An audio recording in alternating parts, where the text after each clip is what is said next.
Once again, thanks everyone for joining. And let's resume where we left on day one session. So we were talking about Azure Data Lake Gen 2, and I'll do a quick recap on what we've discussed. But before going there, I just wanted to give you an overview about this. Like I said, data can be classified, or if someone asks me to categorize, I'll put it to data storage and data transformation. And we are trying to understand about this part here. What is Azure storage and what is Azure Data Lake? Okay, this part, and we discussed about volume, velocity, variety, and yeah, I explained data can be classified into three different things: structured, semi-structured, and unstructured. And we discussed about storage accounts, and there are mainly 4 types, right? And we've gone through this, yeah. And this is very important, like I said, Azure Blob Storage, and this is like the heart and soul for Data Lake, because Data Lake, before Data Lake, it was called as Data Lake Gen 1. It was like a lift and shift of Hadoop system, like on-premise open source Hadoop system. They have lifted it from the open source technology, they put it in the cloud, and they called it as a Data Lake Gen 1.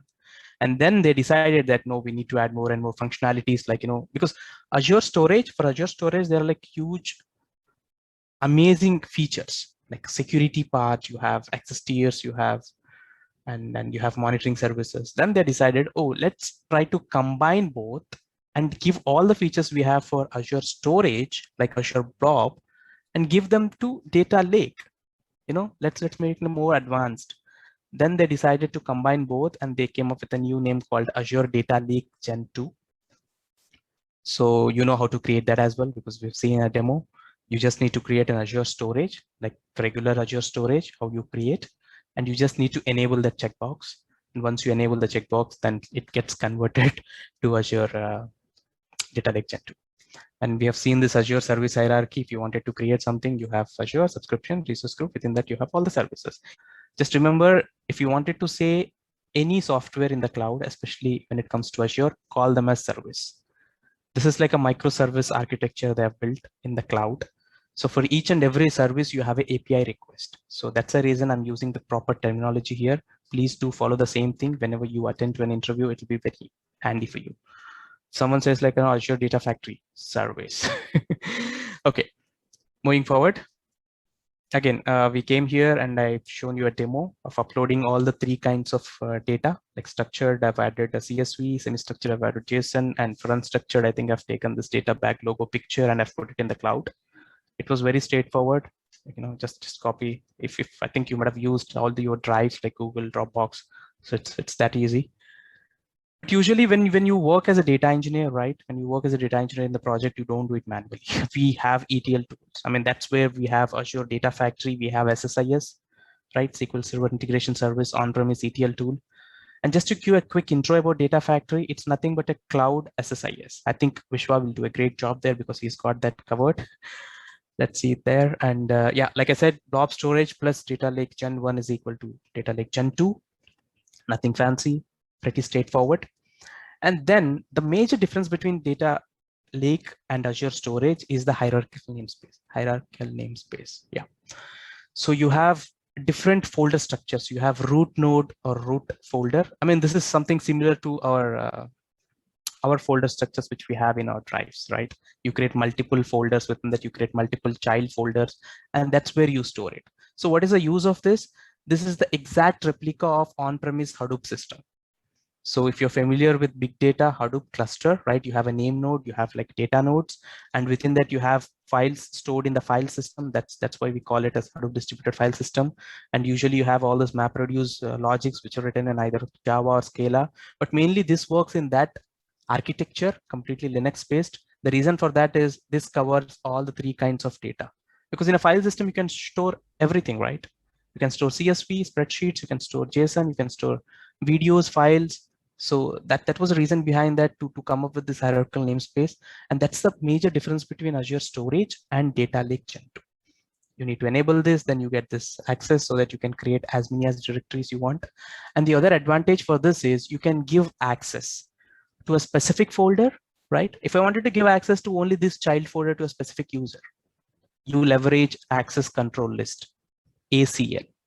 We're going to discuss that in the security part, and I'll not waste any of your time. Let's get into the main point. And you have data ingestion, data lake. It's like, it's a central storage system where you ingest all the different kinds of data. We've discussed this. And to make it easy, I've put it at the center and I've added all the different features and important topics which we need to cover with respect to the exam, right? So you have mainly these 5 components, which are really important when it comes to exam and also when it comes to real implementation as well. And we've seen access tiers. We know that hot, cool, and archive. We have 3 different types of access tiers. So we've discussed this: frequently hot, infrequently cool. And if you wanted to just, archive and back it up and just throw it at the dump, then you use archive so that you don't really have to query that data. It's like, auditing purpose, like 10 years data, 20 years data. You just wanted to store it for future analysis of purpose. Just you archive it. But again, to get the data from the archive, you need to do this rehydration process. It takes time. So you have 2 different types: standard priority, high priority. Based on the priority you selected, again, there is a transfer cost. Again, for everything you need to pay within Azure. So storage cost, transfer cost, compute cost. And then we have security part. I think we haven't discussed this. What we have done is, due to time constant, we have discussed lifecycle policy, because all these access tiers which we've discussed, we don't really need to do it manually. So after 30 days, we wanted to move the data from hot to cool storage. So I'll create a rule in the lifecycle policy which will automatically run and it will take care of it. So there'll be like some services which are running in the backend which will monitor that my condition, if else condition. It's pretty straightforward. You don't have to be a programmer to add such rules, right? So we leverage lifecycle policy for that. Okay, let's discuss about security today. Okay, so security. Like I said, security is really important aspect when it comes to cloud. And regardless of service, you have security mapped for everything. Okay, I just need to move it up. How? Just give me a second, guys.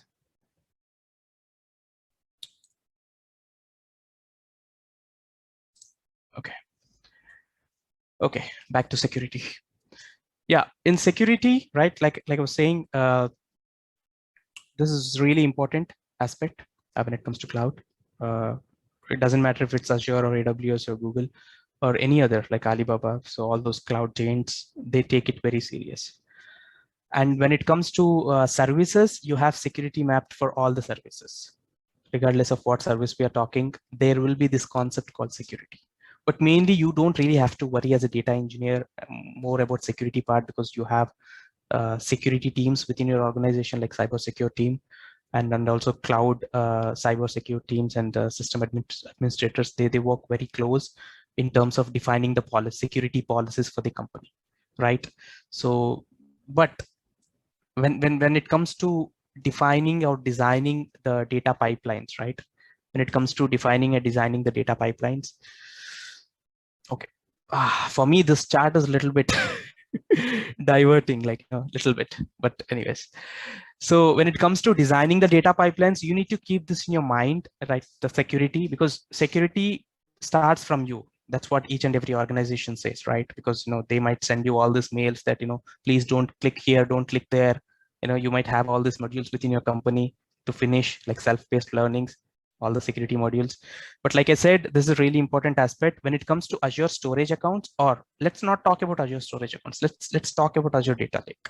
Let's switch ourselves, our minds, and our thoughts towards Azure data lake. I know, we know Azure storage. By enabling a click, or by just enabling the checkbox, it turns into data lake. But now we have enabled it, and now we are talking about data lake. Okay, so when it comes to data lake, we have these different types of security aspects. We have authentication, and within authentication, we have 3 different things. You have storage account keys, SAS tokens, shared access signatures. I'll tell you what's the difference between these 3, and why do we have so many? I mean, can't we just make with storage account keys? Why do we need these 2 different things? There is a reason behind that. And for access control, guys, I think by now you should be aware that what is access control. I've been telling this, already told so many times, that why we have access controls, because it's a data lake and you have an additional feature when compared to storage account. You have access control so that you can give access to any folder level you need, and you can provide it to any service principal. When I say service principal, it can be a group, security group, it can be a user, it can be a role, it can be a service, or any kind of thing where you wanted to give an additional access to that specific folder, that's called as a service principal. We will see it in the demo, don't worry. And then you have another access, which is called network access. This mainly deals with firewall and virtual network. Let's say that you wanted to whitelist some IP addresses from that specific IP address only, people can access your Azure storage account. Let's say like, your organization is located in US and this is cloud, right? Cloud, maybe again, there are different regions. We'll discuss that. So let's say you have different regions and you're using like West Europe as a region and your office is located in US. And now as a data engineer, right? Let's say as a data lake creator, because you are creating this data lake and you wanted to store all the data. So you wanted to define a rule. Usually this will be done and taken care by your system administrators and cybersecurity team. But when it comes to exam, right? So they might also ask you a few questions on this, just testing that you are also very well prepared in terms of security. So what you wanted to do is you just wanted to add a firewall rule, or you just wanted to add an IP address whitelisting there, saying that the team which is located in US should only have access to my data lake, period. Done. So the IP address of the entire office location, maybe the range of the IP address, the CIDR block, and then you use that and put it here. And whoever is accessing with that range of IP address will be able to access this Azure storage account. So that's what we do here in network access. And again, when it comes to data protection, you have data encryption in transit, data encryption at rest. You don't really have to worry about data encryption, because whatever the data which is stored in cloud, when I say cloud, just assume Azure, but usually, even if you're talking about AWS or Google, the data which is stored in cloud is always by default encrypted. Right? So it's already encrypted with the Microsoft keys. Oh, why he's saying Microsoft keys? Do we have some other keys? Yes. So there are two different types of keys. You have Microsoft default keys and you have customer managed keys. What are keys? Just assume them like, key to open a door. So this data is stored somewhere in the storage system. And to have an access, you need to open the door. To open the door, you need to have a key. That's called encryption key. And by default, like I said, Microsoft has its own keys, and by default data which is in rest or also which is in transit in the cloud is encrypted. You don't have to do anything. But let's say you're not trusting Microsoft. Let's say you don't trust Azure. Let's say you wanted to have more security on top of that. You wanted to use your keys. That's where we have another thing called customer managed keys. And there you bring your own key. There are some other tools in the market, data encryption tools, where the key vaults, right? Again, Azure also provides a key vault. Why? Azure provides everything. It also provides, let's say you wanted to use your own key. Okay, I have a key vault service where you can store your keys and use that key to open this. Why? I don't trust you. I want to use my own key. I want to bring my own key vault. So don't please tempt me to use all your services here. But anyway, we have all the services readily available for us to use in Azure. Moving forward. So in a very high level, these are the list of items which we have when it comes to security, especially for data lake, right? Let's try to do the exercise in each of them and try to understand what's the difference between them and why do we need to understand each one of them. Okay, for data protection, just forget this. By default, you have this encryption because Azure Key Vault, we are not discussing that in this session. We'll discuss in I think we have that in Synapse. Boy, Synapse has so many concepts. I want you guys to wait till then because you have so many good things which are coming in Synapse. Okay, storage account access keys and shared access signature. Let me stop talking and show you something. Okay, this is the main portal, right? This is the home page we have. And I think by now you should be familiar with this. Just forget about these recent sources, but usually you have this, and also like recent used service will be added here. Just to make it easy for you so that you've been using storage accounts many times, So Azure made it easy for us, like, I'll put it in the recent used sources so that if you want to use it again, just click on this. You can leverage this search box, and also you can use this tab, ellipse tab. I don't know, burger tab, how do you call this? But yeah, you have all the list of services here as well. Mainly the favorite list, right? I don't think really you can configure it, but this is the favorite for Azure. They are pushing us to use this, but we don't want to use this. I want to use Synapse, but that's not in the list, see? Okay, anyway. we haven't really explained properly you the portal. I mean, internally we'll have calls after the session and, we discuss what went fine, what went wrong. And what we've realized all together as a team was we were not properly explaining you the portal. Let's say all of a sudden a new guy who comes for the first time sits in front of my system or my program, and he looks into this portal and he sees, oh, there are so many things, and what are they, right? So let me take it very slowly today's session, especially when it comes to lab and all these, exercises. But when it comes to theoretical part, I'll move it quick so that we need to cover all the items. Don't worry, today we'll be on time, at least I believe, and we'll cover them. Okay, so storage accounts, right? So you can click on the storage accounts, or I've already created, right? If you remember, data bag DLS, data lake storage service 507. Okay, I've already created it. Let me click on that. And here, let me take this guy, my favorite extension. Where's this one? Okay. Not really sure if you're able to see everything, because we've also noticed that the font size is also not that visible, but I need to still figure out how I can use magnifier or zoom it out. But for today, you need to adjust with me. So here you have the data storage part, like, 4 different things which we've seen. Okay, let's not repeat it again and again. And then what I wanted to show is, if I scroll down, this is the part. This is the part which I wanted to highlight. Okay, before going there, sorry. Okay, so you have the list of options here. Okay, once you click on the storage account, because you know how to create a storage account, once you create a storage account, you have this portal, you have this window. Within this window, you have so many options on this left side. Don't worry, I'll explain them, but you have so many options. So overview gives you the entire overview. Okay, and this activity log will give you the list of activities you have done in this storage account.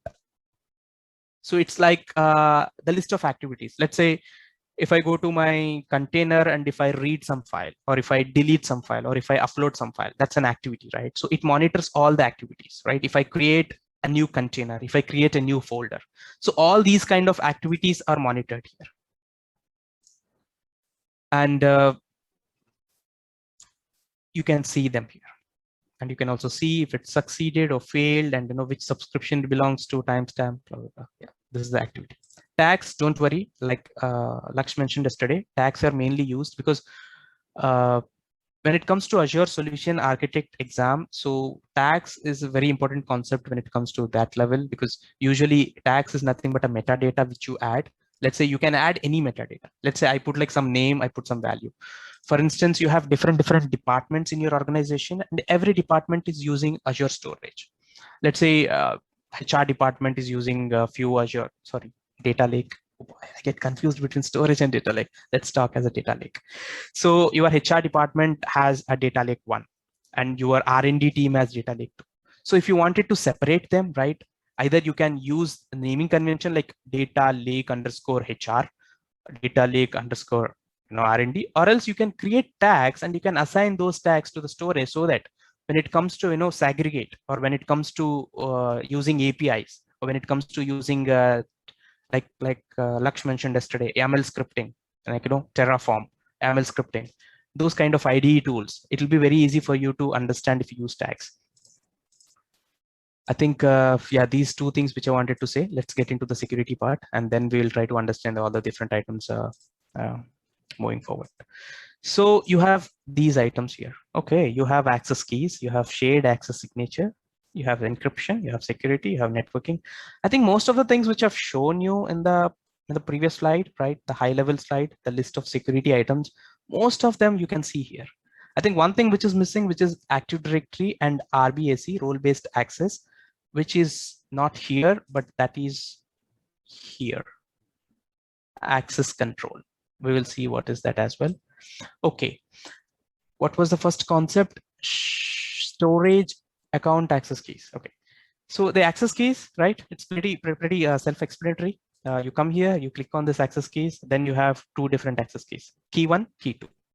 Okay. So this is completely like, hidden, right? If you want to see the keys, just click on this.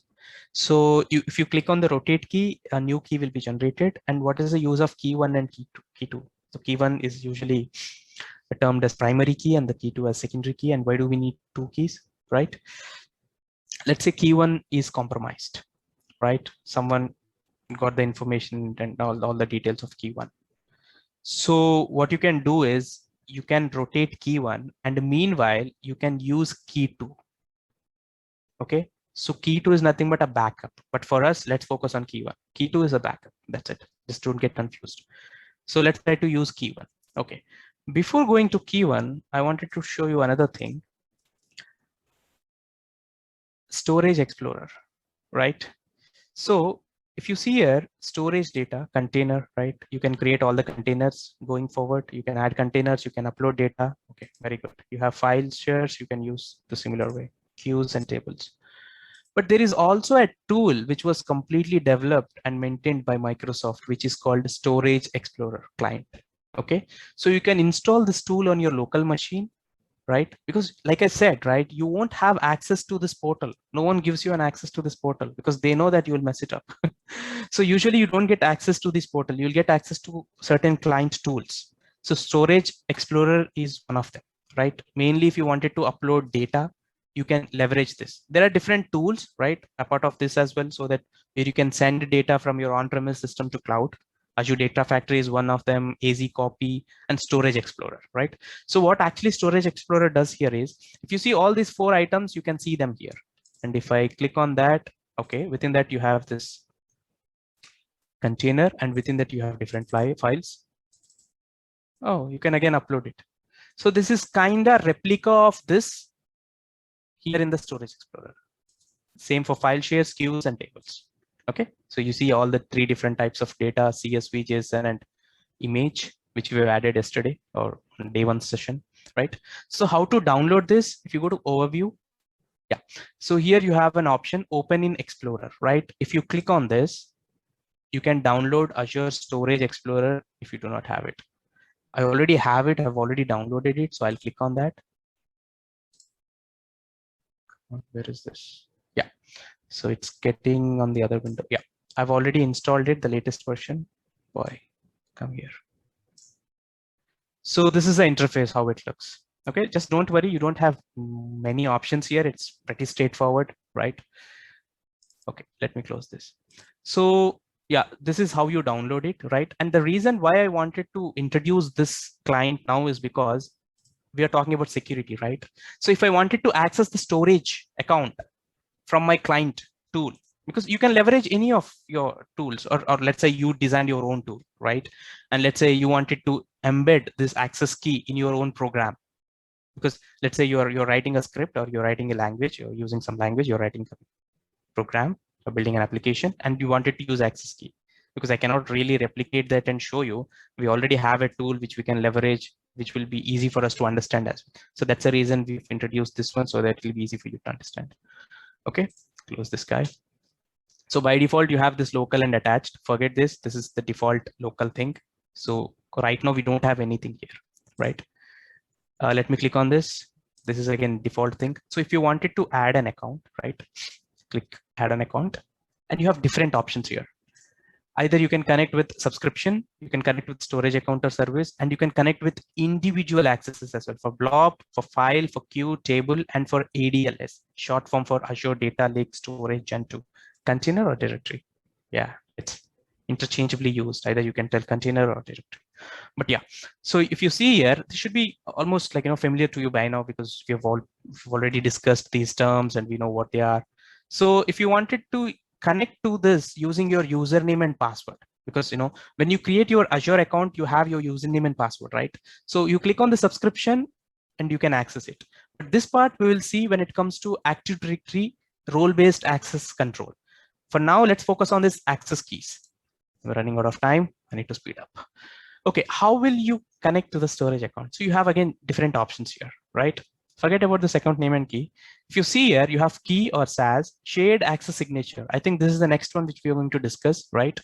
So I'll tell you what's the difference between these two, but for now, let's connect with this connection string. Okay, so from here, what you need to do is show keys, copy this connection string, and put it here. Automatically, it recognizes the display name. And that's it, connect. So from my local system, I'm trying to connect to the data lake, which is in Azure. Not really sure if any firewall is blocking, but let's see. Come on. Successfully added a new connection.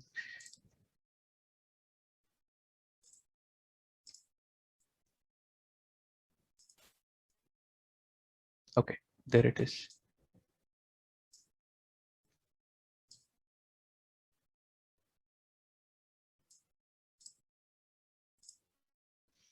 If you see here, so this is the storage account, or this is the data lake which we're talking about, storage account, right? And within this,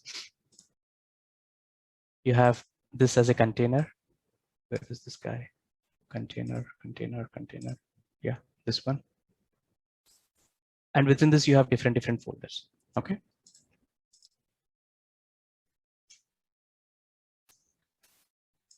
So now I can go here and I can access. So this is one way of connecting, but this is not recommended. No, currently no one uses this approach. So what they do is they follow the second approach, which is more secured, right? That is shared access signature. So the main difference between access key and shared access signature is here you have more control over your security. Let's say you can add, because when it comes to access key, if someone gets the key, right, entire thing is compromised. Again, you need to like rotate the key and you need to update in all your client systems. Let's say if you have like 100 client systems and you have to go there and update in each and every client system the token, the key. So in that case, that's the reason they have introduced this shared access signature. So here what we do is, here we can add start date and end date. This is one thing. And the other thing is, you can also terminate this access. You have more control over this, okay? And you can also provide access to which service you want. Let's say, let's try to provide it for blob, right? And I wanted to provide for service and also for the container. And you can give, you see, you have control to the granular level which you wanted to provide. When it comes to access key, it's like generic, but here you wanted to just give a read access and you don't want him to delete. So let's try to give this one and enables rest everything I keep as it is. And here you have two options, key one, key two. So what SAS is trying to do here is it's again leveraging and depending on the access key. So here you have a double protection, right? So you also have a shared access signature, which is coming from this, and the key it is leveraging from the access keys. Okay. So here you can take access key one, access key two. So now if I go and generate SAS and connection string, now I have this one. Let me copy this. Sometimes it's difficult to copy this. Oh, now it's copied. Let me go back to this one. Go here. Let me first detach what we have. Detach. Yes. Detach. Yes. You also go. I don't want. Okay. So now I've removed it. Let me try it again with the SAS token.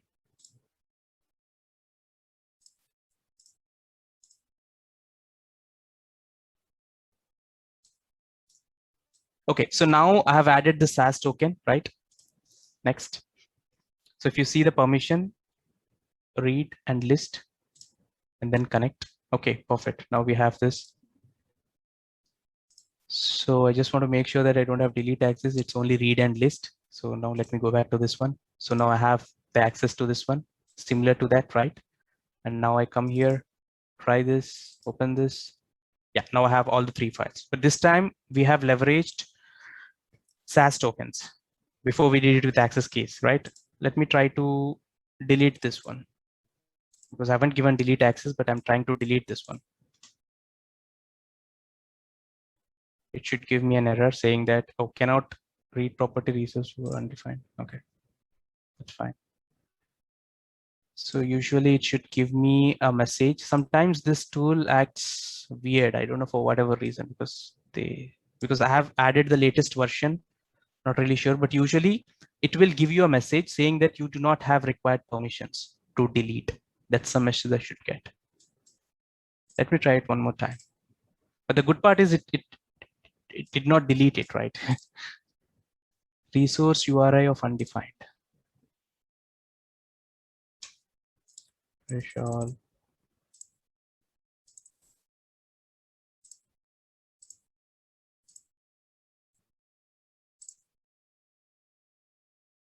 I've also added logs. Okay, let me not go to the logs part now.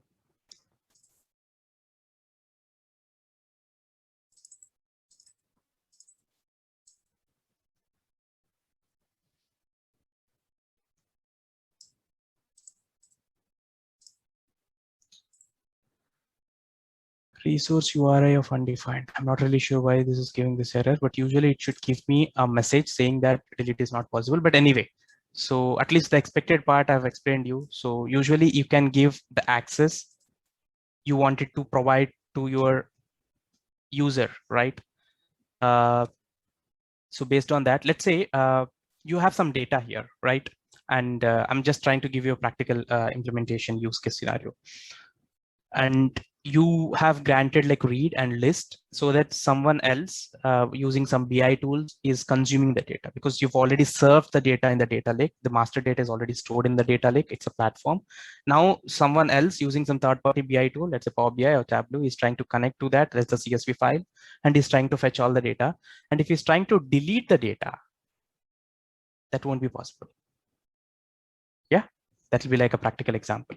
So that is about shared access signature. Just try to understand what is the main difference between these two. I think that's more than enough for you. Let's not go deep into this. Like I said, you won't manage this usually. You know, your cybersecurity team will take care of this. Let me pull my PPT back. But I think we are good with these two options here. Okay, so we know what is SaaS token now. Okay, this is a little bit description about that. And now let's talk about Azure Active Directory. Okay, there is one more mechanism, right?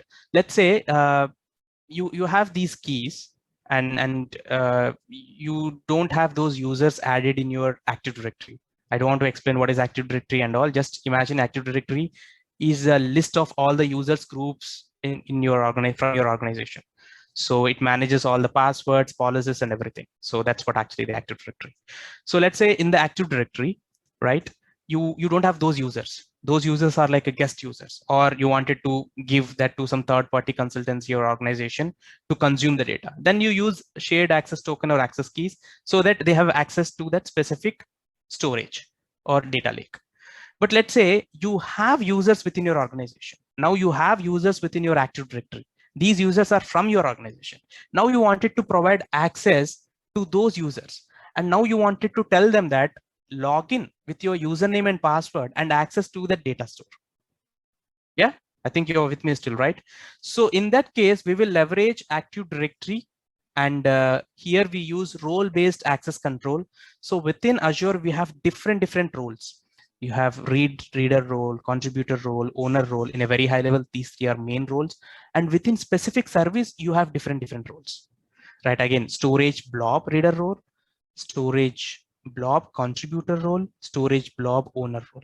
So owner has high privileges and reader has the low privileges, and contributor has privileges where he can create and he can manage everything. So usually for an end user, we provide contributor access. Again, let's not go too deep into roles and all. Like I said, it's not our job to take care of that being a data engineer. No.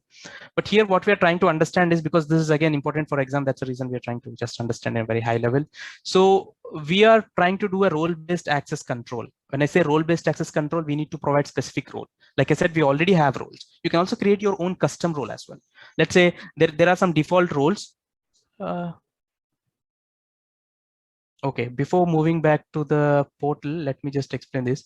You can assign roles at subscription level. You know what is subscription by now. Resource group, RG short form. You know what is resource group. Storage account or container level. So these roles can be assigned in different levels. Let's say if you assign a role on subscription level, you will have access to all the services, all the resource groups within the subscription. It's like giving access on a high level, right? So if I go back to this guy, role-based access control, right? So to provide a role-based access control, you need to have a user. Let's try to create a test user. So if I go to home, like I said, you have Active Directory, go to Azure Active Directory, you have users, you can create. So we already have our team here, Asha, Laksh, Vishwamitra, Vinod. Let me create a test user here. So you don't really have to do much here. Just input like test B and use the same guy. Or let me make it more user B. That's it. Let me generate a password. So usually whenever you log in with this new credentials, right? So it will ask you to change your password. But here I'm just giving it password, and then usually it will ask you to change the password for the first time when you log in. So yeah, successfully have created user B. Let's try to use this user and provide the role access to this and try to connect from this subscription here. Where is this one? Here, using this subscription method with that role, with that user. I'm going back. So to do that, you don't have that option here, of course, but you have that option here. Access control, IAM. I think this is also there in AWS. If someone is coming from that background, you also have IAM there, Identity Access Management, I think. But here we call access control or Active Directory. That's a part of it. So you need to, again, this access control, this option is common for all the services. That's the reason I'm stretching out here, because we don't really have to repeat it again and again for Data Factory, for Synapse. No needed, because we're covering that here. Because when you see this access control, you need to think that, oh, this is similar approach which we have seen in the data lake part, and that is same for all the other services. If you wanted to give role access for a different service, these are the steps which you need to follow.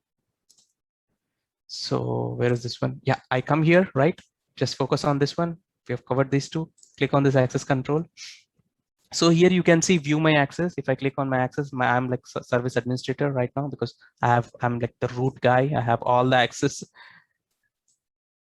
Just go to the bottom here and view access to these resource. If I click on this, you get all the list of users. I've already provided access to test user A. Now let's try to provide access to user B.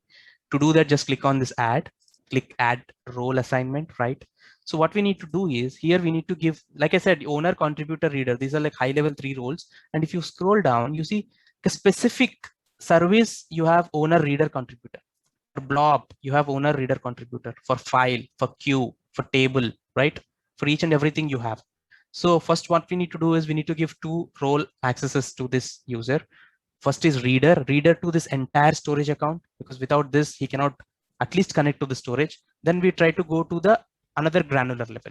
So here we are giving it to user B. Click on user B. Oh, this guy is playing with me now. Yeah, then you have save. That's it. Now we need to give another role access, because we wanted to access the blob, right? So where you have that is blob storage data, storage blob data reader. Yeah, give this one and to the same user and add. Now if I go and see, you see user B has blob reader access and user B has overall reader access for this storage account. Okay, so now if I wanted to connect with these credentials here, let me detach this because it gets confused. Good. Okay, now before we use this option, right, storage account or service, you can also go to this granular level, no worries. But now we are trying to use the role-based access control, right? For that, you click on this. Again, you have different environments, because for China, the data lies in China. For Germany, they have certain local data regulations so that their data shouldn't go out of region. So Azure has built dedicated systems and data centers for those locations. But for us, it doesn't really matter. We have this global Azure. Click next. Yeah, like I said, it will ask me different, use another account. So here, let me go and this guy, just copy this username. It's damn lengthy. Add this user.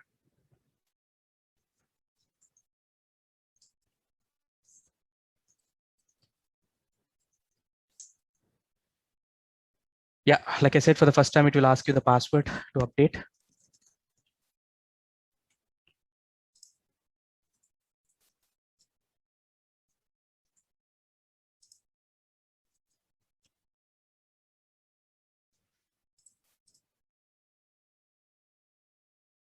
Yeah, you can return to the storage explorer. So authentication is successfully done. Now, if I come in, yeah, now you are signed in. Okay, added Azure account. So you can see this entire Azure directory has been added here. Let's get confused with this. Yeah. Now, if you see, refresh. This entire subscription has been added for you, right? Because that storage was part of the subscription. So the user was part of the subscription and he has a reader access to this storage account. And within that storage account, he has a reader access to this blob. That's what we've given as a role-based access. Now, if I click on this, he should have access to see the list of contents because reader access. Okay, perfect. Now we can access this using RBAC. That's a short form. Now let me try to delete this one.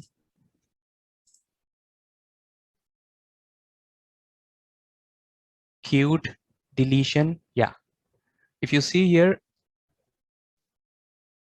deletion of sample 2 failed. It's because he doesn't have the required permissions to delete this content. He only has permissions to read the content. So usually for SaaS token as well, it should give something like this, but I'm not really sure why it was giving some error.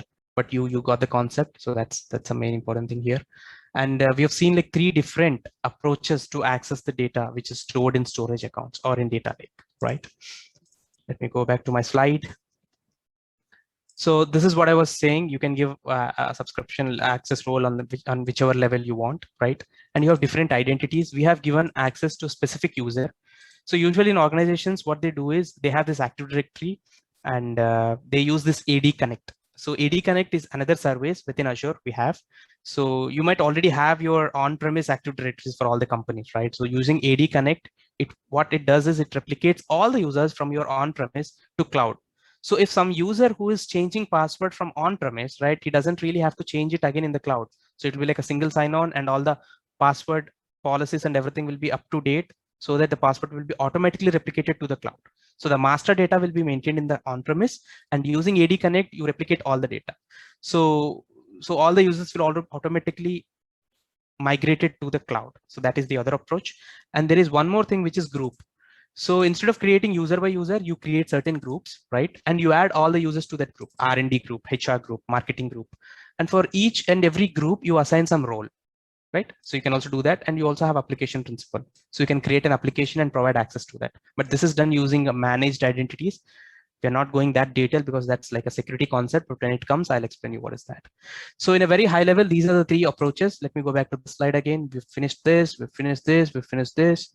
And like I said, role-based access control. But here we have access control. This, you have this additional component for data lake, remember, because we don't have this for blob. We will see what is this. I think it's a good exercise that we do it now. Access control, right? So to provide access control, so what we do is we go back to this home tab again, go to our, data lake, correct? Then containers. Let's say I wanted to provide access to this level for child AB folder. What I can do is you can click on this manage ACL, or else you can right click on this and you can also use manage ACL. Let me do it here. So here you see by default, you have these 3 security principles: owner, owning group, and other, right? Now I wanted to add a new principle. When I say principle, right? When I say service principal, it can be a user, or it can be a group, or it can be an app. So if I click on this, you see Asha as a user, it's popped up here, and you have different services and apps which you can again integrate them, right? All those options and all those services can again connect with this folder level. So usually first 50 is shown here, but you have like so much by default. So here I wanted to search for user B. This is the one which we've created. I wanted to add this one and select. Yeah, now I've added this user. Now which level or what kind of access you wanted to give? Read, write, or execute? Just give all these 3. And that's it. You save. Yeah. So this is the additional feature we have for data lake, which we don't have for blob. If I go back to any of the blob data lake storage accounts, for me, the other thing is like, if it is a data lake or blob, if they would have at least given some distinguishing or like some sort of, at least on this level, because everything is storage v2 general purpose kind, because we have two, right? Premium and storage standard, of course, and a part of standard is storage v2, but there is no classification like this is a data lake, this is a storage account. No, because data lake is part of storage account maybe. So let me see, Laksh, he has created something. Go to container. Okay, yeah, if you see insight logs, I think I've added this. I'll explain you when it comes to monitoring thing backup. You see, you don't have this ACL. You don't have ACL, right? So this is only available for data lake. Back to slide. Yeah, that's all about Active Directory and RABC controls. And what we have here, network access, right? Quickly, let me show you what is network access. Like I explained in the beginning of the session, so network access is nothing but that you wanted to whitelist a specific IP address or a range of IP address. So if I go to this, so you should see this networking here. Yeah, so within this security network, you have an option called networking. Once you click on this, you have different options here to configure, right? Firewalls and virtual networks. By default, all networks are allowed, right? But you wanted to limit them. You don't want everyone to access your system or your data. Data is the new oil. Remember, you don't want others to just like, put a pump and just suck all the oil. No, you don't want that. So you create or you click on the selected network and you can add virtual networks. I'm not going to explain what is a virtual network, but in a very high level, virtual network is nothing but like a private network, which is dedicated for your application. Let's say while building or while setting up a virtual machine, usually virtual machines are stored in subnets, and subnets are part of your virtual networks, right? It's like a VNet. If someone who is coming from this networking background, they have like very good and proper understanding about that. But usually remember that virtual network, it's like a logical entity, logical separation from different virtual networks. It's like a collection of all the apps you have. So in the cloud, if you have a virtual network and you want to provide access to that virtual network and all the applications running in that virtual network, then you can add that virtual network here. So either you create a virtual, because right now we don't have any virtual networks, but you can create a virtual networks, or you can use the existing virtual networks. Usually you have that list coming here, right? That's what you can do. And you can also add your firewall. Like I said, if you click on this, by default, this is my client IP address. Please don't hack my system, but this is my local IP address. You can include this, or else you can add your own CIDR range from 00002 to this range, so that all the IP addresses which are coming in that range will have access to this machine. Not machine, but this data. Boy. Yeah, in a very nutshell or a high level, this is all about firewalls and virtual networks. Again, just remember one thing here, because when it comes to firewall and virtual networks, this service is again common to all the services, right? This option you will see for all the services. You might not see access keys and stats token, but you will see access control and you will see networking. So when we explain this part here, we don't really have to go through this in all the services, right? Because you know what this does. This is same for SQL Server. This is same. You can also add your client IP address so that the specific system from that IP address will only have access to your Azure SQL Server database. Going back to my slide. Yeah, this is what I was talking. You can add your IP address, virtual network. You can also add custom domain URLs, right? From a specific website you wanted to have access, you can also add that. Okay, this is what we've done. Again, coming back to this, we have covered access tiers. Now we know what is security. We have seen what is lifecycle policy. What is next? Okay, I think this is the thing which we've already seen in day one, right? Just a quick overview on this part. So usually you create this if else condition so that you don't really have to do it manually from tier to tier. And now we have redundancy. Okay, very important concept, guys. I think you might definitely get 2 questions from this. Seriously, I've prepared like around 10 questions from data lake, but unfortunately we couldn't create that poll for you, but we will come up with a better approach, at least in tomorrow's session. Stay tuned for that. Redundancy. Okay, when it comes to redundancy, right? I mean, this is really important. Redundancy is mainly used, at least when it comes to data lake, is for high availability and disaster recovery. So when I'm trying to access some data, right, because my CEO is sitting next to me and I wanted to show him some reports and all of a sudden the data is not available, the system is not available. And I'm not really sure if he fires Azure or not, but the first thing he does is he fires me. That's one thing. And the other thing is like, you might send, or you need to send some sensitive and valuable and important information to different clients. And if a system is not highly available and it is not readily available when you need to access the data, then you might have so many problems. And that's the reason, again, Azure and all the other cloud services, right, and the cloud computing companies, they take this again as very serious thing, because they have kept all their data centers in different locations. Let's say one location is gone due to whatever the reason, power outage or some terrorist attack or some bomb blast or some natural disaster, right? One data center is completely collapsed.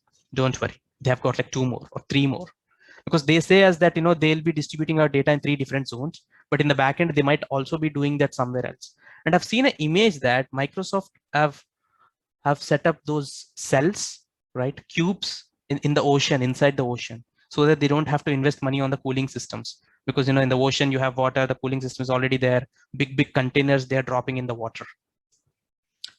But anyway, that's their technology, right? They have got every right to do whatever they want.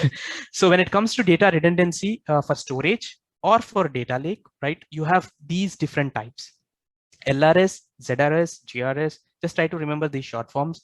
It's locally redundant storage, zone redundant, geo redundant. I think these names are quite self-explanatory, guys. I don't really have to explain. Locally means it is in one data center. Yeah. So let's say you have a data center located in X place, right? And that data will be locally replicated in that data center in different racks. I'm not really sure if you've got an experience visiting to a data center physically, but I did not do that, and I haven't got any opportunity to do it. But I have seen videos and images how actually a data center looks like. You have different racks. Like if you've ever visited a library, you have different racks and all the books which are kept in shelved. It kind of looks similar, right? So let's say you have your different machines in different racks, and the data is like again copied in different racks, but in the same data center, right? So that's nothing but locally redundant, locally replicated data, right? So here the main drawback is if that entire data center is out, then your data is out. You cannot access. Maybe one rack is out due to some issue. Let's say some wire has gone, or some CPU outage, or some performance issue, or some battery issue, or whatever the issue, like technical hardware issue. You might still have data which is stored in different racks. But let's say if the entire data center is gone, your data is gone and you don't have access to it. So this is definitely not recommended, but you have this option. And why do we have this option? We'll see that. The next one is zone redundant storage. The name itself says that, this is the data is replicated in different zones. So each zone has a data center. Let's say you have 3 zones, you have 3 different data centers. If data center 1 is out, you still have your data located in 2 different data centers. So this one is recommended, guys, because this is low cost compared to geo and high availability compared to locally, LRS. So this acts in between these two, because if you want to go to geo, of course, this is like really high availability and mainly used for disaster recovery, but the cost for this replication is high. Why? Storage is one thing and transfer is other thing, right? Because if you are having your data stored in US and you enabled this geo replication, and the data will also be like replicated to a different region, let's say West Europe. So the data has to transfer from US to Europe, and Azure will charge for the transfer cost as well, with respect to the storage cost. But when it comes to same region but different zone, the transfer costs are really less. So this is what Azure recommends us, right? But this is again very high availability, and there are very minute chances, because there is a number 99.999% SLA. I'm not really going there, but this is good. This is good. You don't really have to worry. And as I explained, Geo is nothing but the data is replicated in different regions, different geographical locations. That's where this Geo name comes from. And this is mainly used for disaster recovery, right? So this is like the high level availability and disaster recovery purpose they use this. And the other thing is latency. I mean, there are different paired regions. Again, I don't want to go there, but usually within Azure, you have different paired regions. Let's say East US will have a paired region, right? Paired, P-A-I-R-E-D, paired region. So within that paired region, right? Let's say your end customers are located in the other paired region. and a few of the customers are located here. So in that case, you can utilize this geo redundant storage so that for the users who are located to the secondary storage, let's call it as primary and secondary, right? To the secondary storage, the latency will be really fast. So they can access the data fast. So in that scenario, this will be useful. But when it comes to availability, this is mainly used for disaster recovery. Okay, so what about these guys then? So you have read access geo redundant, geo zone redundant, read access geo zone. So read access geo redundant is nothing but, so usually what happens in this is, if let's take an example of, okay, let's take an example of this. Geo is replicated in 3 different regions. Okay, region A fails for whatever reason. So your application is reading data from region A, right? And now region A is gone. So you need a failover, right? You need a failover. So there, what you need to do is you need to do a manual failover. But your data is stored in the secondary regions. You don't have any data loss. But for the business continuity, you need to do a manual failover. So there is a manual intervention. But when it comes to read access, right? So at the same time, you can also read data from the secondary location as well. So like I said, each and every service will generate an URL, right? For the primary, you have the URL, and for the secondary, the URL is appended with name called -secondary. I will show you in a demo, but that's a main difference between these two. The rest, everything is same. Again, that's the same for geo read and geo read access geo redundant. Okay, I think I have, boy, I forgot that I have these slides, simply explaining with one slide, but this is easy to understand. Okay, you have local redundant, right? You have region 1, and within this region, you have, let's say, 3 zones, zone 1, zone 2, zone 3, and you have only data in one zone. If something goes wrong, entire thing is gone wrong. For zone redundant, you have data in 3 different zones. So if this goes wrong, you still have this, and you still have this. This is mainly used for high availability. And the next, for geo redundant storage, right? In geo redundant storage, what happens is in zone 1, it will use LRS. So the data is like internally replicated 3 times, and again, it is internally replicated using LRS in the secondary region. So you have primary region and secondary region. So you have like 2 level of protection in this. Geo-zone redundant storage. This is mainly used with a combination of high availability and disaster recovery. So in the region 1, you have 3 different zones. And in region 2, let's say zone 1 is gone, you still have these 2. Zone 2 and zone 3 are also gone. In that case, you have region 2. Again, mainly these options are really not used. These are like for certain specific scenarios they use. But in general, we go for zone redundant storage. Even in the question, if they ask for high availability, mainly they ask for high availability, less cost, the answer will be zone redundant. Guys, I have covered those questions, but unfortunately, we don't have them for today. Okay, then read access geo redundant storage, right? Like I said, region 1 and region 2, right? But in region 2, you can directly read data either from region 1 or region 2. So the crowd located or the end users located to region 2 will have faster access to this data due to latency because they are close to this region. So you can leverage that, but that's the only difference between geo redundant and read access geo redundant. Again, this is also same. This is also for the combination of HR and DR. But here you see in region 1, it's LRS, and region 2 LRS. And the next one in region 1, it's ZRS, right? Let's see your short forms, and region 2 LRS. Yeah. So I think this chart clearly explains that a node within a data center becomes unavailable. Just a node. It's like a rack, but data will be available on all 3 or 4 regions. An entire data center is gone. Then LRS is gone, but you still have your data in 3 other places. I mean, if you opt for them, okay. If the region-wide outage occurs in primary, then LRS will be anyway gone, and ZRS is also gone because the entire region is gone. But when you opt for GRS or ZZRS, you will still have. Read access to the secondary region is available if the primary region becomes unavailable. So in that case, you have this read access option so that you can directly read from the secondary region without doing a failover. Okay, I think there is nothing much to show in this, but let me quickly discard. Oh boy, I've got only 20 more minutes. Where is this one? Okay. Again, from the scratch, home, storage accounts, create, Let me create a new one for you and let me show you where you can see that. So, okay, resource group dashboards, I don't want that. Like I said, subscription resource group, and this one, data bag ZRS. That's the recommended one. Here you see redundancy. So this is a place where you define that. LRS, geo, zone, and geo plus zone. So this is a place where you define them. Okay. So what I'll do is I will try to give geo zone. Okay, so you can opt for any of these things, but I wanted to show you a small example here, and then the rest everything you keep as it is. And here you see access tiers, which we were talking. Either by default it's hot.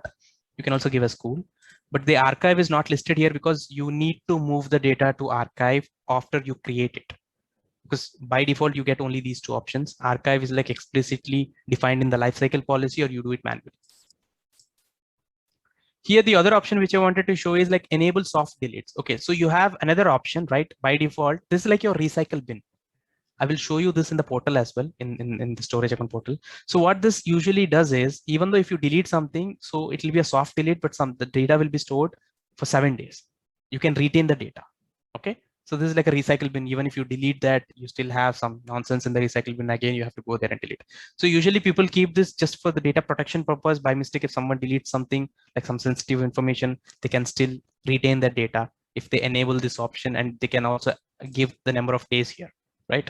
Just remember this. This might be an important question because I've given so many Azure certification. I'm not really sure in which part, but mostly this comes in solution architect.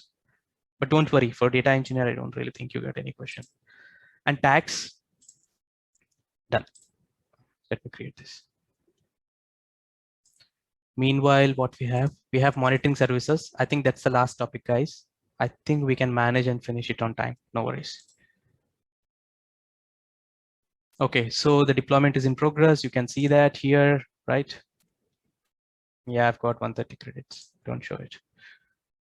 Yeah, so whatever action or activity which you do, you can see them here. Of course, you can dismiss and clear them. But okay, it was quick. Let me go to resource, right?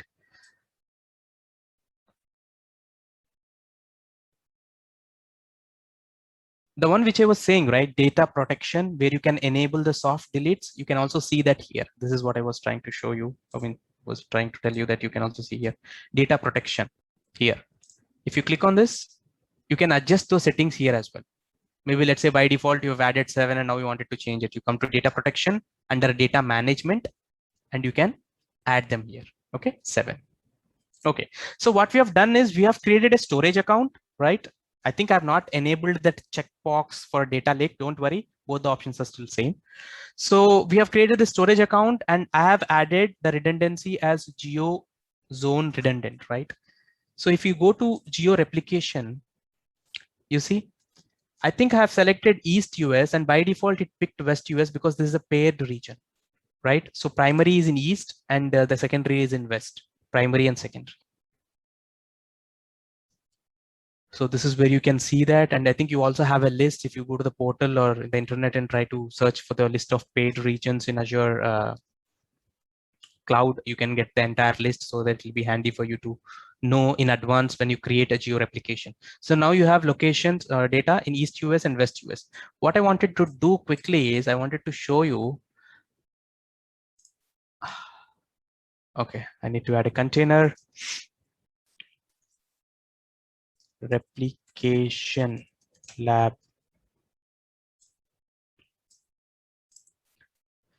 Okay, I think I have given no access. I want to change. You know this, right? You can change access levels here even while creating or after creating. Now I wanted to make it as container anonymous so that I want to use that URL, the endpoint URL, for you to show that demo.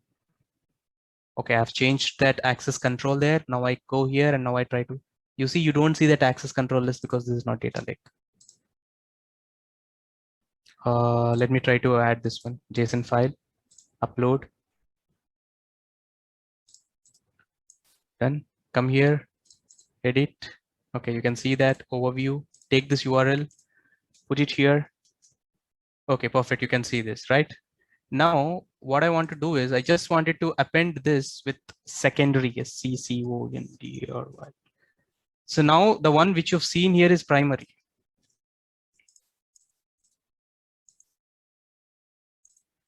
Now I've added a secondary keyword.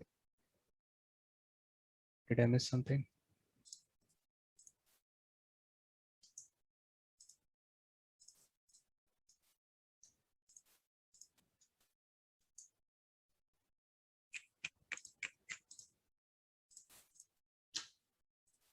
Always right at the time. Thanks.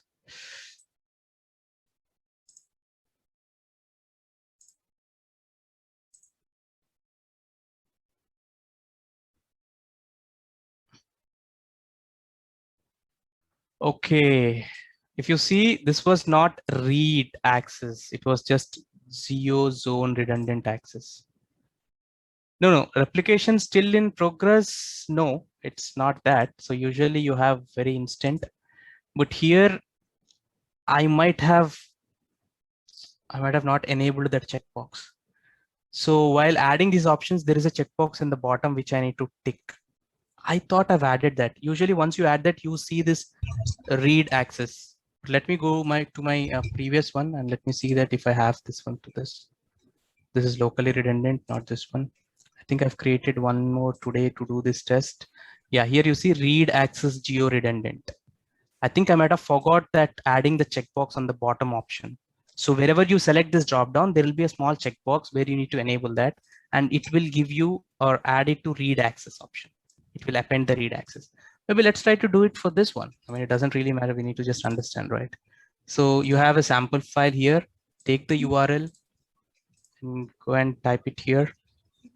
So this is primary. And now if I add that to secondary here, like not just the name.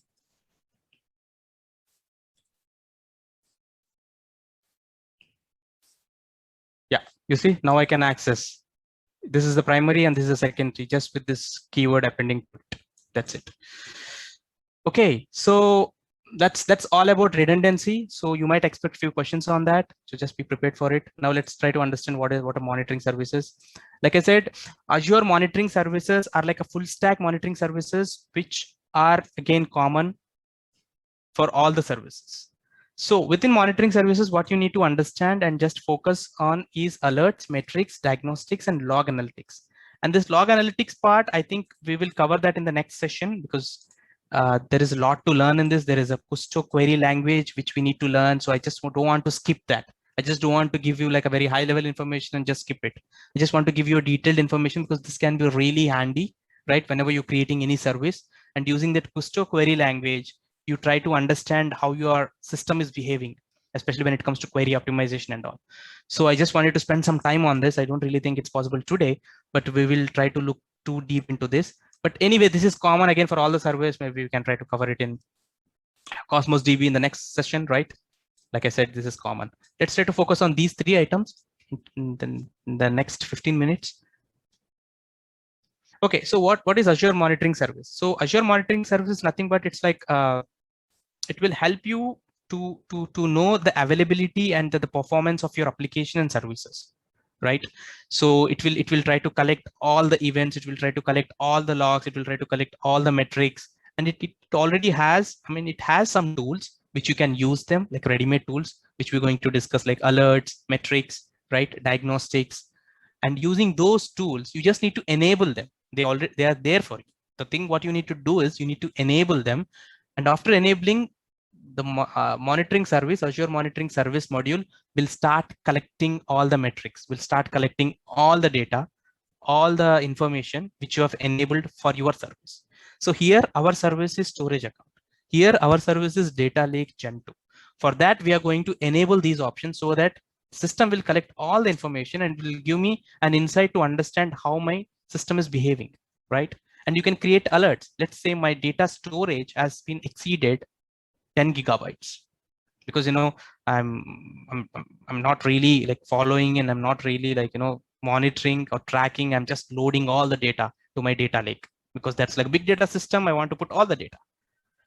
So all of a sudden my budget was only like 1 terabyte, for instance, like The company has given me a budget of 1 TB and they asked me to not exceed this one. If something happens, please let us know so that we can request more. Because every quarter company has some budgets, right? For all the projects. And I forgot to monitor that because I'm just adding all the data because all the data is coming from real-time systems, batch systems, and all. What you can do is you can use alerts, right? You can add a condition saying that if the system exceeds or if the storage exceeds 1 TB, give me a notification. You have that option. That's where we have alerts. So alerts is part of Azure Monitor, right? If someone says Azure Monitoring, if someone says alerts, don't get confused. Alert is part of Azure Monitor. Azure Monitor is a big module. Within Azure Monitoring services, you have sub-modules or sub-components. So alert is one of them, right? So like I said, alert life cycle policy, right? So alert will also give you like an if-else condition, and it can give you more, how do you say that, control, so that you can add different conditions based on your needs. We will see that in a quick lab. But this gives you like near real-time alerts, because usually it doesn't give like real-time, but near real-time, like a second or 2 seconds, there'll be like a bandwidth or lag, but it usually gives you a near real-time alert. But yep, alerts. Okay, that's about alerts. If I go here to my system,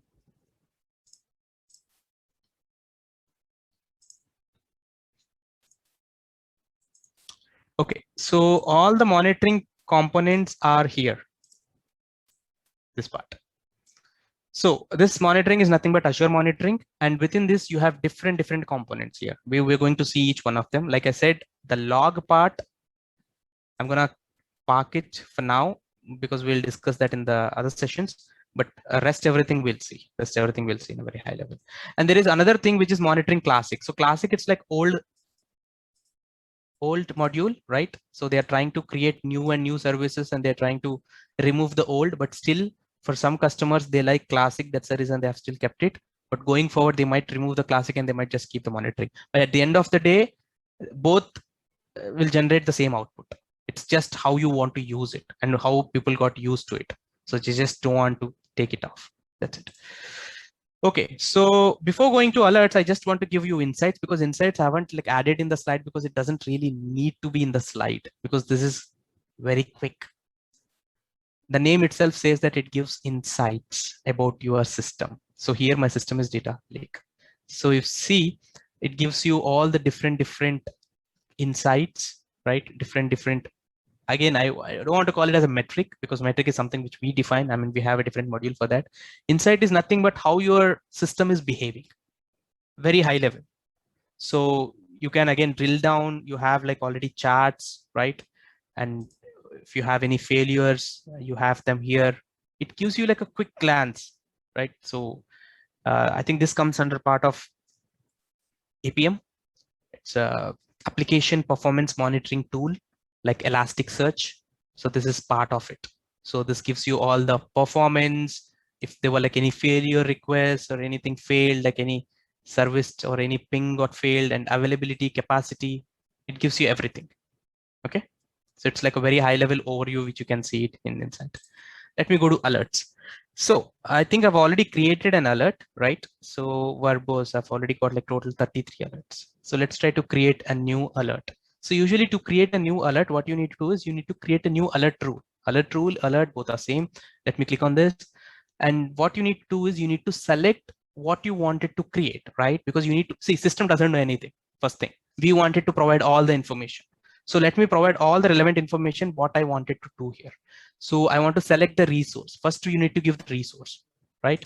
So this is a subscription. I select the subscription. For whatever reason, I had to do it twice. I select the subscription, and now I wanted to select. You see, I've already created these alert rules. So here, now I wanted to select this data lake, right? Within this, I wanted to select this data lake. Okay, let's try to do it on this data lake level. You add that. So now you have this hierarchy. You have subscription, then you have this group, and within this group, you have this service. Now you wanted to add condition. You have selected a source service. Now you wanted to add a condition. Click on the condition. So what you wanted to do here. So you have different metrics, right? And you have different activity log. Like I said, I mentioned you what is activity log. Mainly monitors all the administrative tasks.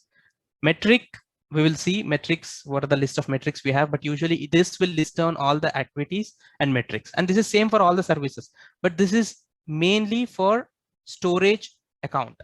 If I edit this and a resource, I think within this resource group, we have only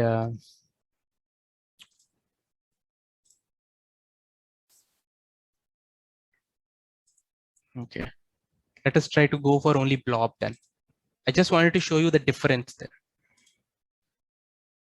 Yeah, now you get only metrics, activity logs specific to the blob, only to the blob. If you see this list got changed, right? So this actually comes based on the selection what you've done here. Let me get back to the storage level again. Okay, so here what we wanted to do is, no, I think it's best that we go to the blob level itself. Here what we wanted to do is, let's take all the administrative operations. If anyone does anything to this, right, select that. You can also select like what should be the period, like last 6 hours if any administrative task was done, or 12 hours. So you have the period, the window period. Okay, so just select this for now. Just select this, and you can also like add all the different level of warnings you need. It's like verbose, informational warning, because in the activity administrative logs you get different level of error indications as well. If you need, you can add specific one. For now, we'll just keep it all levels. Yeah, perfect. This is done. Now condition is done. Resource grouping selection is done. Now what action you want to do there? So here action one, which we've already created, but usually what you have in the action is you need to select subscription resource group, and I can action group name. Let's say action 2. Okay. And let me show you. Oh, I think action 2. Action 2. Notification. What you want to do here? You want to send an email, Azure Resource Manager role, because you have a specific role and an email ID is mapped to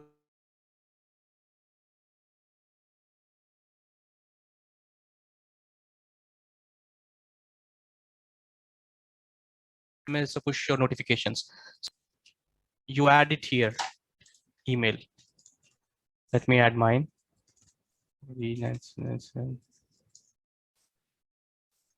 So what I'm trying to do here is, so if anyone does some administrative activity in my storage account, I wanted an email notification. That's what I'm trying to do. You can also add SMS, you can add voice message, you cannot push notifications if you have Azure app.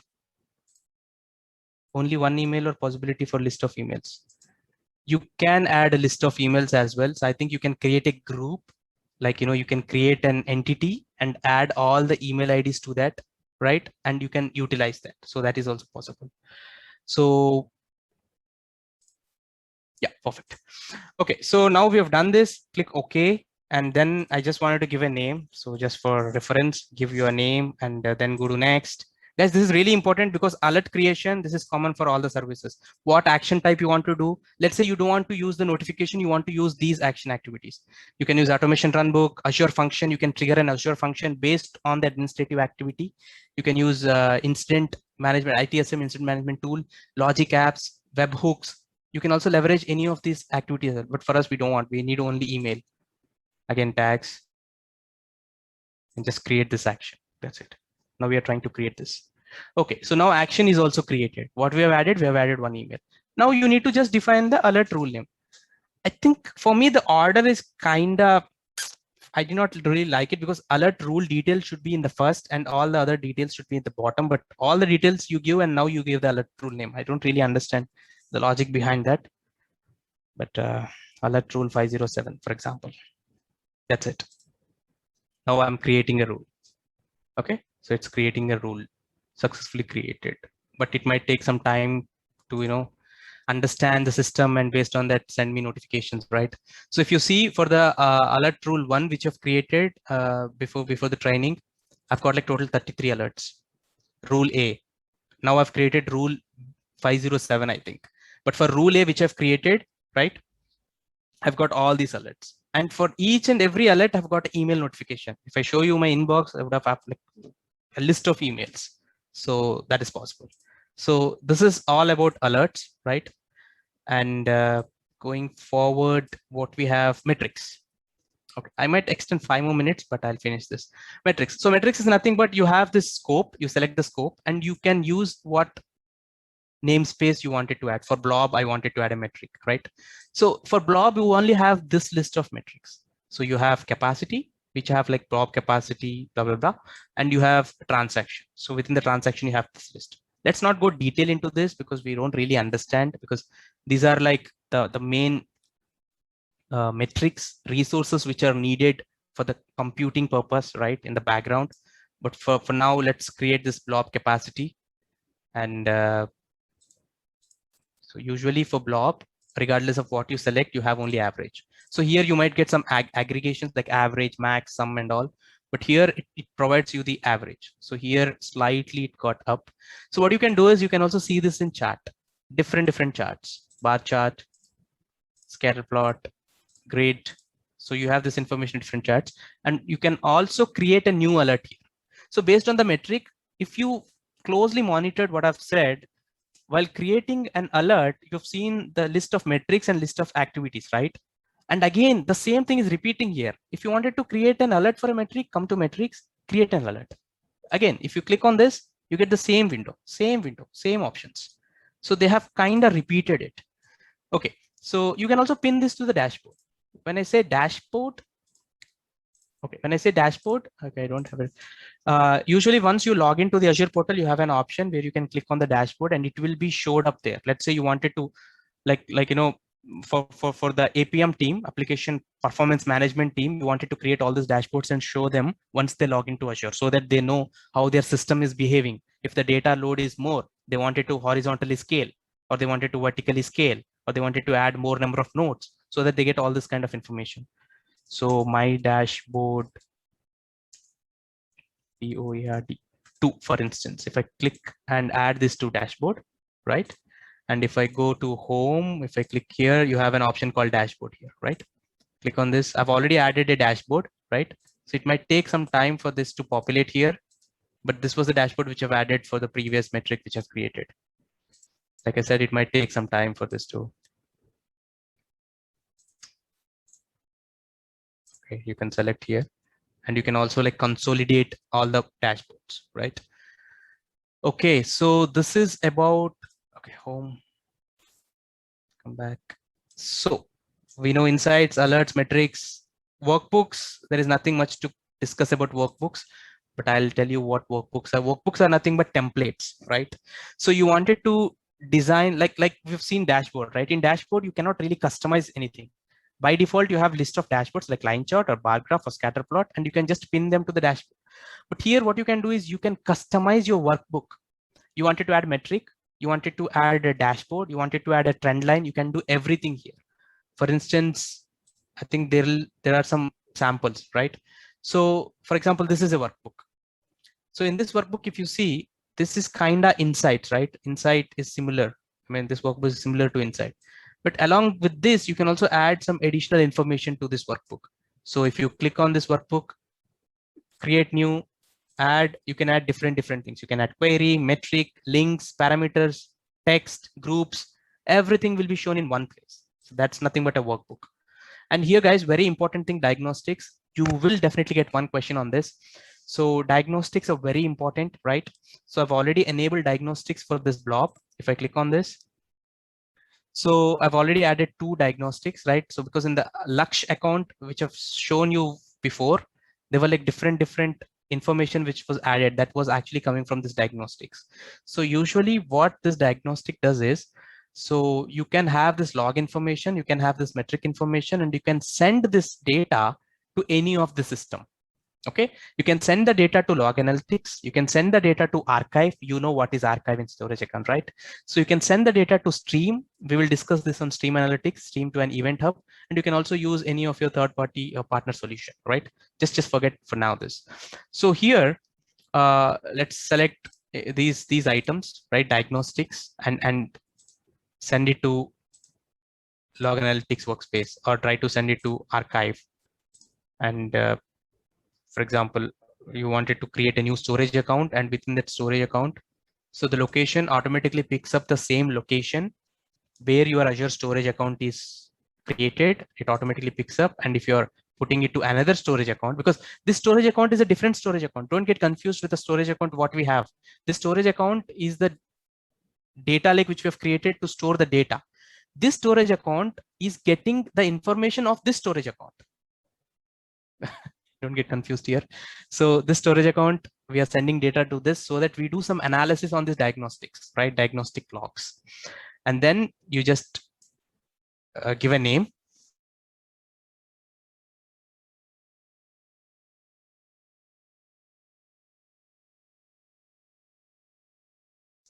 Don't ask me what is 507, but and then boom, click. I think it'll take some time to get all that information for you, but I will show you the diagnostics which we've already created. So usually when you create a diagnostics, right? So it will be added to the log folder. Here you have logs, and within log you have different folder structures. So for each day, it will create a new log, right? So if I go to this edit, so you see, you get all the information here. Diagnostic information. And you can also, this is like, storage level diagnostic information. There is one more diagnostic information. If I go to databag 507. So in activity log, there is another diagnostic setting. Okay. So this diagnostic setting is completely different than what we have seen as here in the diagnostic setting, because there, if you noticed, you have blob, read, write, execute, delete, only these kind of metrics which you can send to log analytics. Again, log analytics, the reason why I parked it away, because we might use Custo query language to query all the log analytics diagnostics to just see, right? That's the reason I just parked it now, and we will discuss in detail in the next service. But here, if you click on this diagnostic settings, you have different attributes here. Again, so you can use any one of these and send the data to them. But this list is different than the list which we have seen on the data lake. Okay, so this is about diagnostic. And logs, like I said, we parked it, but usually logs. Okay, I think this has got enabled now. So usually what you do is you write your Custo query language here and then you run it. So based on different storage accounts. So you have storage accounts, which is like Azure Metrics, Azure Blob Storage, which I have enabled actually, but I'll show you how to enable this and how to run this queries so that you get all the query information here on the bottom, which you can play around with this, right?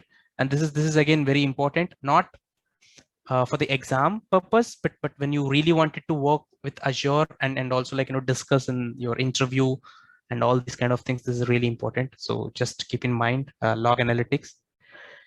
Let me go back to my slide. What we have, analyzing metrics, we've seen that. Yeah, I think we did. So this ends the data lake Gen 2. So I think we almost covered the important aspects and important topics, right? So there is one option which is static website. If you enable this, right, you can use that HTML.index file here. I mean, this is also there for S3 buckets in AWS, so that you can also deploy a static website. So you have this, but this is not really needed for us as a data engineer. But just keep in mind that we have this option. Okay, data encryption, right? I've talked about this, but I'll just show you. It is part of the security plus networking. Like I said, by default, the data is encrypted using Microsoft managed keys. Okay, you don't really have to worry about that. But again, this is only applicable for blobs and files, but we need only for blob. But if you wanted to leverage your Azure Key Vault, right, your customer managed keys, then you enable this and then select from Key Vault or use an key URI. So to select and to create a key vault, right, if you click on this, then it will ask you that key vault or managed HSM, right? So for that, again, you have another service, Azure key vaults. Yeah, if you come here, you can create a new key vault, right? You can create a new key. I'm not going to do it now, but you can create a new key vault, and there we have seen access keys, right? So similarly, you can generate an access key and use that access key here in the encryption part when it comes to customer managed access key. Either you can use the Azure Key Vault, or there is another option called HSM. So you can also use that. That's like a third-party thing. You can also utilize that, but you can add that. Then you have an encryption, but this encryption key is completely managed, maintained, handled by you. You in the sense as a customer, you. But if you opt for Microsoft managed key, then it will take care of everything by default. By default anyway, it's encrypted for you in transit and in moment. But yes, so in a high level, this is about encryption. So okay, so I think we are really good. We are doing great. So we have finished data lake. So we will see, because the next session it will be Cosmos DB, and we'll talk about NoSQL databases and all. But maybe if there is any time left, we'll try to discuss about the practice questions from data lake and also from Cosmos DB in that session. So sorry, I've extended 8 more minutes, but thank you for your patience.